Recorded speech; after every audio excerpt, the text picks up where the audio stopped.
In the name of Allah. Good morning, my dear students. Today we will complete our online lessons for your curriculum, New Destinations, Level B2. Welcome all. Your students' book, page 136, Listening. And we have some pre-listening questions. First question, how would you define body language? What is the meaning of body language? How would you define body language? Question number 2, in your opinion, can body language indicate a person's real feelings?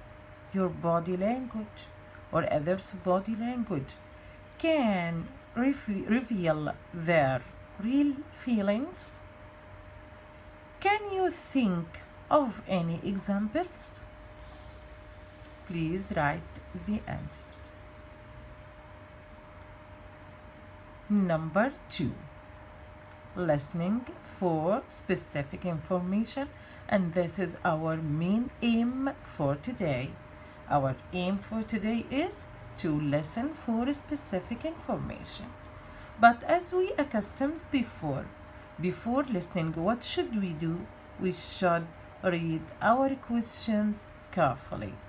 You should stop now my video and read the sentences from 1 to 10.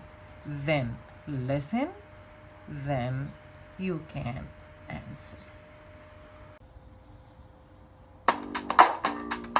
New Destinations. B2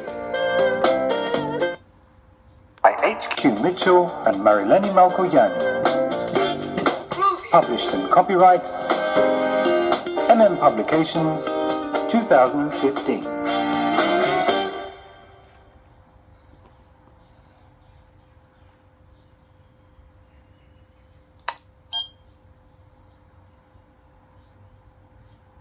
These are the pre-reading questions which I give you time to think of their answers. How would you define body language? In your opinion, can body language indicate a person's real feelings? Can you think of any examples? Let's go to exercise 2.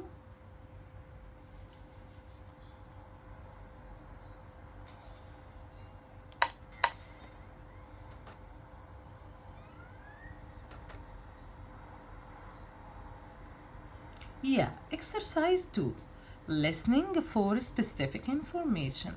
Don't forget my advice for you. My advice for you is to read the whole questions carefully before you listen. First, take your time to read. Stop the video, read your questions carefully. Then when you listen, you know what is the correct answer. Get the message. 2. You will hear part of a talk in which an expert is talking about body language.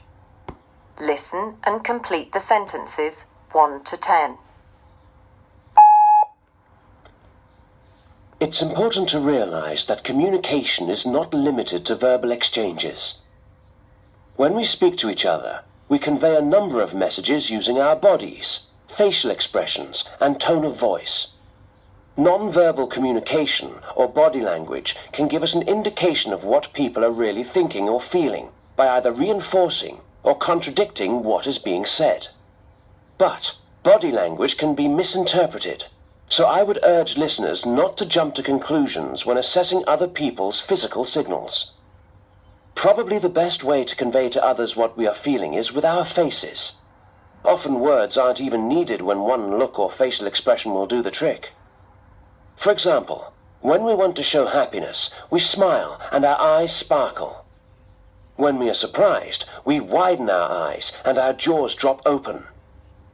When we are afraid, our upper eyelids rise, making the whites of the eyes more visible, and our lips become tense. These facial expressions are common to people from all cultural backgrounds, but one should keep in mind the fact that some types of facial expressions differ from country to country. In North America, for example, people blush to show embarrassment. In Japan, embarrassment is shown by laughter or giggling. I'm sure you've heard the expression, "the eyes are the window to the soul." There is great truth to this, because our eyes very clearly communicate what we are thinking and feeling. Eye contact is a particularly important element of face-to-face communication. If you want to form a bond with someone, it's vital that you maintain eye contact for at least 60 to 70% of the conversation. According to some studies, when Westerners talk to each other, they make eye contact about 61% of the time, and the average gaze lasts about 2.95 seconds. Remember, though, that in some Asian and South American countries, making eye contact for an extended period of time is frowned upon, because it can make the individual seem rude or hostile. Sometimes people avoid or break eye contact. There are many possible reasons for this. The person might be feeling embarrassed, ashamed, or guilty, or he might be feeling uncomfortable in the presence of the individual he is talking to.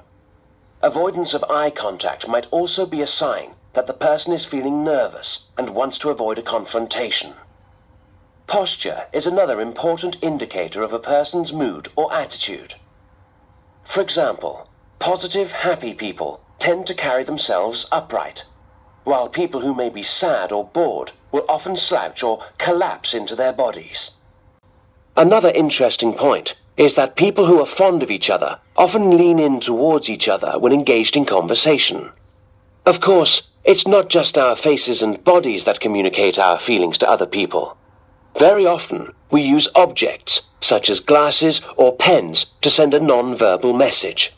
For example, people who have been pressured into making a decision and want to play for time will take off their glasses, slowly wipe the lenses, and then put their glasses back on. Sometimes people use sunglasses to hide their eyes and therefore their feelings, and to create a distance between themselves and the person they are talking to. Objects can also be used to make us feel more safe and secure, and to relieve tension. When people feel nervous, they may click a pen or chew on a pencil. People who are anxious might play with their jewelry or fiddle with their clothing. Body language is indeed a fascinating aspect of human communication. It gives us greater insight into other people's thoughts, feelings, and attitudes, and ultimately makes the communication process richer and more rewarding. Module 10. Get the message. 2. You will hear part of a talk in which an expert is talking about body language. Listen and complete the sentences 1 to 10. It's important to realize that communication is not limited to verbal exchanges. When we speak to each other, we convey a number of messages using our bodies, facial expressions, and tone of voice. Non-verbal communication or body language can give us an indication of what people are really thinking or feeling by either reinforcing or contradicting what is being said. But body language can be misinterpreted, so I would urge listeners not to jump to conclusions when assessing other people's physical signals. Probably the best way to convey to others what we are feeling is with our faces. Often words aren't even needed when one look or facial expression will do the trick. For example, when we want to show happiness, we smile and our eyes sparkle. When we are surprised, we widen our eyes and our jaws drop open. When we are afraid, our upper eyelids rise, making the whites of the eyes more visible, and our lips become tense. These facial expressions are common to people from all cultural backgrounds, but one should keep in mind the fact that some types of facial expressions differ from country to country. These are the questions from 7 to 10, and no need to repeat the listening script again, as you can play it again from your video. Exercise 3. After listening, or we call it pre-listening. What do you know about the systems of communication? Below, which were used by different civilizations like Egyptian one, Iraqi, Chinese, or other civilizations around the world. Number 1, Egyptian hieroglyphics, Sumerian cuneiform, Chinese characters, cave paintings, and finally smoke signals. What do you know about these systems of communication below, which were used by different civilizations? Please write the answer in your book or even in your notebook to show me. Exercise 4, multiple matching. You will hear 5 different people talking about ways in which different civilizations communicated. Choose from the list A to H statement that best describes each civilization. Use the letters only once. There are 3 extra letters which you don't need to use. And as we agreed also, you should stop the video, take your time to read your questions carefully, to read the statements from A to H carefully. Then come back, play the audio or the video again, listen and choose your answer. Yes? Speaker 1. Cave paintings made thousands of years ago by prehistoric man were the first real attempts at visual communication. Early artists used 4 basic paint colors: black, white, red, and yellow, to depict various scenes, the subjects of which were usually animals. Experts believe that cave paintings were intended to pass on information to other tribes about the hunting environment. Cave paintings and rock drawings were also used to warn others of potential danger. An example of this is a rock drawing that was found near a steep path in New Mexico. The picture shows a mountain goat standing up, while a man and a horse lie on the ground nearby. The drawing is intended to warn horse riders that the path is too steep for horses. The world's first writing system was invented by the Sumerians in Mesopotamia in about 3500 BC.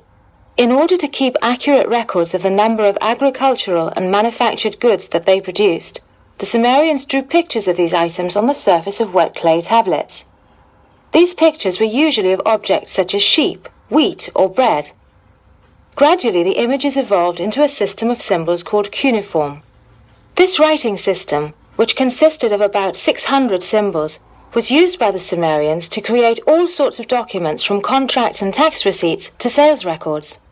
Speaker 3.